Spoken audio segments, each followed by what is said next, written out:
Welcome to The Explainer. So, have you ever noticed how completely obsessed our modern world is with acquiring worth? I mean, we're always hustling, right? Chasing the perfect job title, buying the right clothes, endlessly curating our social media feeds. We're constantly trying to add value to ourselves from the outside in. But what if the ultimate value isn't actually something you can buy or display? What if the raw material for a truly good life is something you already possess? Today, we're unpacking a fascinating source document titled The Gold Within. And it argues that a good life isn't about acquisition at all. It's about continuous practice. Okay, let's dive into this. The ancient philosopher Plutarch had this radical concept for his time, and honestly for ours too.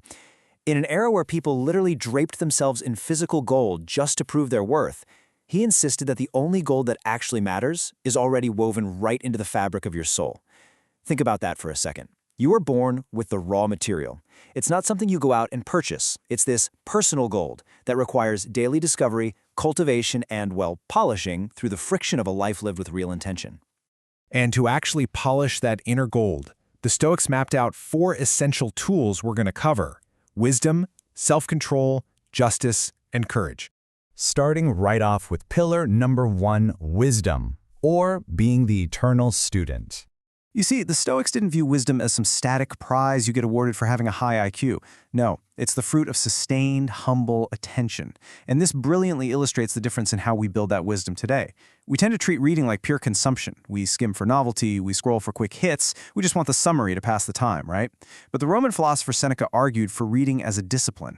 He advised that you absolutely must linger among a limited number of master thinkers and truly digest their works. It's an argument against breadth and for depth. It's about fidelity to the texts that challenge you rather than just endlessly chasing the next new idea. To put this into perspective, let's ground this theory in a real story. Take Vice Admiral James Stockdale. He wasn't kicking back in a quiet, cozy library. He was deploying on actual aircraft carriers. Yet his bedside table always held Epictetus, Xenophon, and Homer.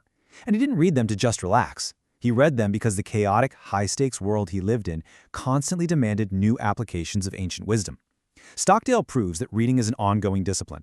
As the document points out, we haven't read, we are reading. Because as we change, and as the world changes, what we extract from great books changes right along with us. Moving on to pillar number 2, self-control and the idea of full engagement. Now, usually when we hear self-control, we think about, just resisting that second slice of cake. But the source text pushes us to view it as the discipline of full engagement. Seneca wrote that work nourishes noble minds, and without meaningful work, the mind kind of just turns on itself. And what's really amazing is how modern psychology completely backs up this ancient philosophy. Look at Mihaly Csikszentmihalyi's concept of flow states. When the challenge in front of you perfectly matches your skill level, it's like a giant puzzle clicking into place. You don't feel drained, you feel total absorption and vitality. Your mind is nourished because your capacities are being used exactly as they were meant to be. But here's the catch, and it's a big one: we often just don't recover enough. True self-control means knowing when to go all in and when to rest.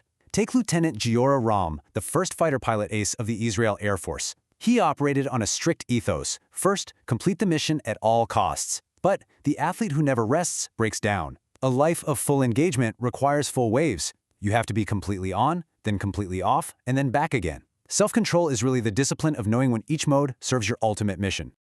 That brings us to pillar number 3, justice, specifically transformation through failure. When we hear the word justice, we usually picture courtrooms, judges, and prison sentences. But for the Stoics, justice was an internal practice. It was the practice of allowing adversity to improve you rather than embitter you. Take the early 1960s British cabinet minister John Profumo. He had an affair with a Soviet spy, lied about it, and thoroughly humiliated the entire country. In modern terms, he was completely canceled. But look at his response. He didn't write a grievance memoir. He didn't go on some big apology tour. He walked into a poverty-fighting charity called Toynbee Hall and spent the next 40 years quietly doing manual labor and fundraising, totally without fanfare. Now, what's really interesting here is how Profumo's transformation perfectly captures Ryan Holiday's observation.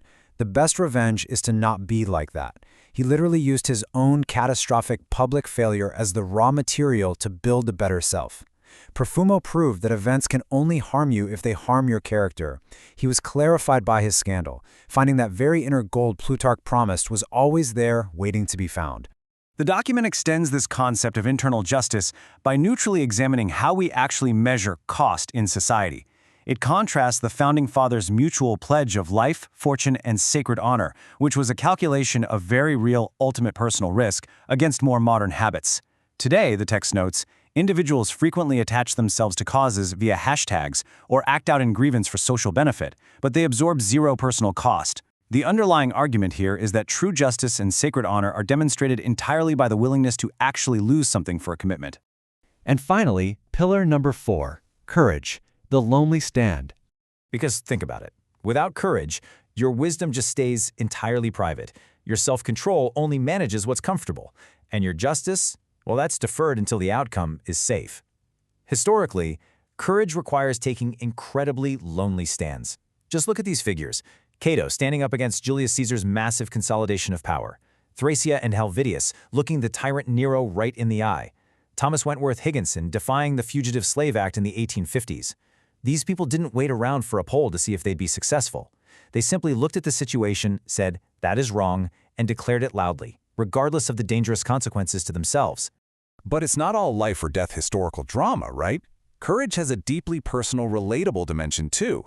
Like Babe Ruth said, never let the fear of striking out get in your way. Courage isn't the absence of fear. It is simply the decision that something else matters more than the fear. It's the willingness to be totally inadequate, to strike out, to fail right now, in service of something much larger later. It's the active choice to be fully alive.